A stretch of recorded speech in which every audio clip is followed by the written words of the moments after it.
ஓம் சாய்ராம். என் அன்பு செல்லமே, என்னுடைய அழகான தங்கமே, வாழ்க்கையில் சில நேரத்தில் சில விதமான மாற்றத்துக்காக காத்துக்கொண்டு இருக்கிறீர்கள். அந்த மாற்றங்களும் ஏற்றங்களும் உங்களுக்கு தர வேண்டும் என்று நீங்கள் எந்த எண்ணத்தோடு போராடுகிறீர்களோ அதே எண்ணத்தோடு தான் உங்களோடும் தெய்வங்களாகிய நாங்கள் இருக்கிறோம். எல்லா பொழுதும் உன் மீது தவறு, எல்லா பொழுதும் உன் மீதுதான் தவறு என்பதை நான் இங்கு சொல்வதற்கோ வாதாடுவதற்கோ வரவில்லை. உன்னை பொறுத்த வரைக்கும் நீ நல்ல பிள்ளை, என்னை பொறுத்த வரைக்கும் நீ நல்ல பிள்ளை. இதற்கு நடுவே வந்து ஒரு நபர் உன்னை பார்த்து நீ செய்வது தவறு, நீ இதை செய்திருக்கலாம், அதை செய்திருக்கலாம் என்று சொன்னால் எதையும் காதில் வாங்காதே. நீ தெய்வத்துடைய பிள்ளை, தெய்வம் உன்னோடு இருக்கிறது என்பது உனக்கும் தெரியும், எனக்கும் தெரியும். நீ ஒன்றும் இங்கு யாருமே இல்லாமல் மற்றவர்களுடைய அறிவுரையில், மற்றவருடைய காசில் இங்கு நீ வாழ்வது அல்ல. உன்னுடைய காசில், உன்னுடைய சுய சம்பாதித்தில் தான் ஒவ்வொரு விஷயத்தையும் செய்கிறாய். நீ ஒரு விஷயத்தில் போராடுகிறாய் என்றால், கண்டிப்பாக அந்த போராட்டம் உன்னை தோற்கடிக்காது. உன்னை வெற்றியிலேயே தான் ஒன்று சேர்க்குமே தவிர தோல்விகள் என்பதில் உன்னை கொண்டு வராது. தோல்வி தோல்வி என்று ஒருவன் நினைக்கிறான் என்றால் அவன் மிகப்பெரிய தவறாகவே நினைக்கிறான் என்றே அர்த்தமாகும். ஒரு நபர் ஒரு காலம் தோற்றான் என்றார், அவன் அடுத்த கட்டம் எழுந்து நிற்பான் என்பதுதான் அர்த்தமே தவிர அவன் அதே இடத்தில் விழுந்து விடுவான், அவன் மற்றவர்களை பார்த்து மற்றவர்கள் சிரிக்க வைப்பான் என்பது அர்த்தமல்ல. இங்கு சிலர் நினைக்கிறார்கள் அது அவர்களுக்கே தவறு என்று. தோன்றாதோ என்னவோ தங்கமே, உன்னை பார்த்து சிலர் விழுந்து விட்டான், இனிமேல் இங்கு இவன் எந்திரிக்க போகிறான் என்று நினைக்கிறார்கள். என்னுடைய கோவிலுக்கு வரும் பொழுது அந்த நபரும் நீ என்னுடைய கோவிலுக்கு வருகிறாய் என்று வைத்துக்கொள். சில சமயத்தில் அந்த நபரையும் நீ என் கோவிலிலேயே சந்திக்கிறாய். அப்பொழுது அந்த நபருடைய எண்ணம் எப்படி இருக்கிறது என்பது உனக்கு தெரியாது. ஆனால் என்னுடைய சன்னதியில் நின்று ஒருவன் ஒரு விஷயத்தை பற்றி யோசிக்கும் பொழுது அவன் எப்படி யோசிக்கிறான் என்பது எனக்கு தெரியும். அதைதான் இப்பொழுது சொல்கிறேன். தங்கமே, நீ என்னுடைய கோவிலுக்கு வரும் பொழுதெல்லாம் அவனும் என்னுடைய கோவிலில் இருப்பான். அதுவும் எப்பொழுதாவது 2 பேரும் சந்தித்துக் கொள்வீர்கள். அப்பொழுது அந்த நபர் உன்னை பார்த்து ஒரு விஷயம் நினைப்பான். அது என்னவென்றால், இவள் இன்னும் முன்னுக்கு வரவில்லை, இவளெல்லாம் வாழ்க்கையில் எங்கு ஜெயிக்க போகிறார் என்பதை அவன் நினைக்கிறான். நன்றாக யோசித்து பார். யார் என்னுடைய கோவிலுக்கு நீ வரும் பொழுது அடிக்கடி யாரை சந்திப்பாய் என்பதை யோசித்து பார். யோசித்தால் உனக்கே புரியும். நீ எப்பொழுது வாழ்க்கையில் வீணாக போவாய், எப்பொழுது உன்னுடைய வாழ்க்கையில் கஷ்டத்தை அனுபவிப்பாய் என்பதை நினைக்கிறார்கள். அவரவர்கள் நினைப்பது அவரவர்களுக்குத்தான்.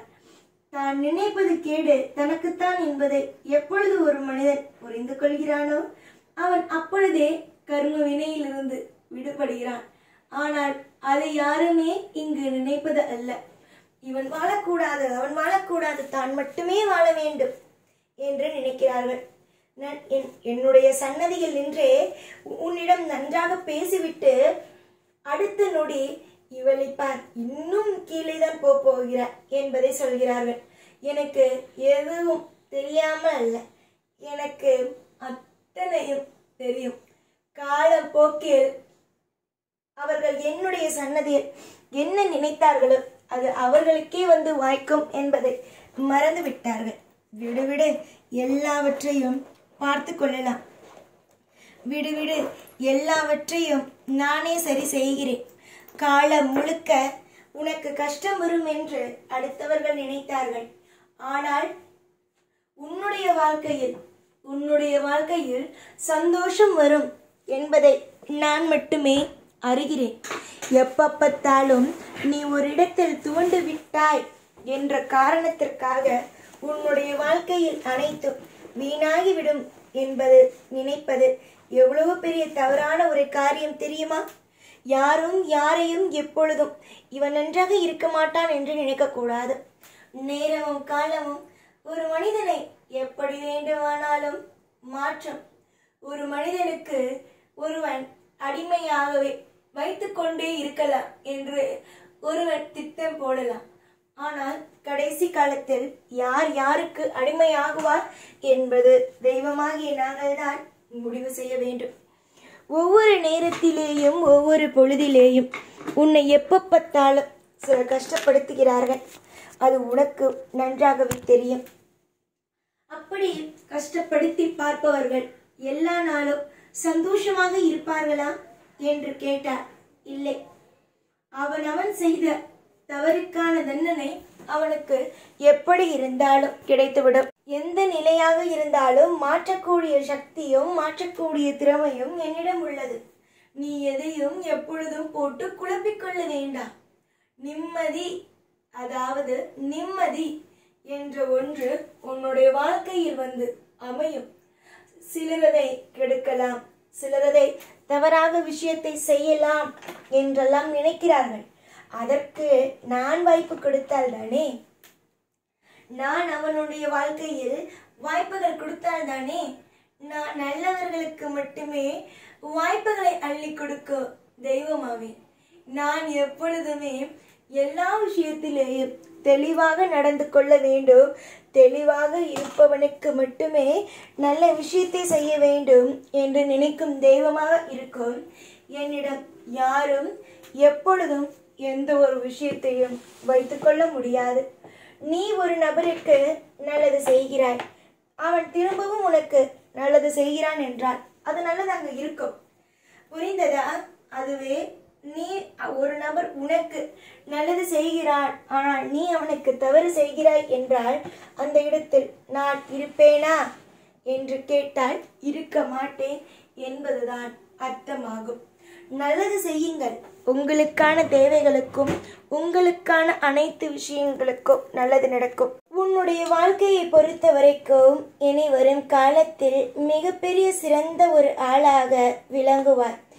என்னுடைய கோவிலுக்கு நீ வரும் பொழுது எல்லாமும், என்னுடைய கோவிலுக்கு நீ எப்பொழுது வரும் பொழுது எல்லாமும் ஒரு நபரை சில நேரத்தில் நீ சந்திப்பாய். அந்த உன்னுடைய வாழ்க்கையில் இருக்கும் அத்தனை விதமான மாற்றங்களும் அத்தனை விதமான ஏற்றங்களும் இனி வரும் காலத்தில் ஒன்று விடாமல் உன்னை வந்தே சேரும். யார் என்ன சொன்னாலும் சரிதான், எந்த விஷயத்தை சொன்னாலும் சரிதான், கவலைப்படாதே. எத்தனை நாள் தான் கவலைப்பட்டு வாழ்க்கையில் ஒவ்வொன்றையும் இழப்பீர்கள். நிம்மதி நடக்கட்டும், ஐஸ்வர்யங்கள் கிடைக்கட்டும். எத்தனை நாள் தான் உன்னை மற்றவர்கள் சோதித்து கொண்டே இருப்பார்கள். நீயும் வாழ்க்கையில் சாதிக்க வேண்டும் அல்லவா? சாதிப்பாய். நான் இருக்கிறேன் நல்லது செய்வதற்காக. எப்பொழுதும் உன் கூடவே இருப்பேன். இந்த சைனான். ஓம் சாய்ராம்.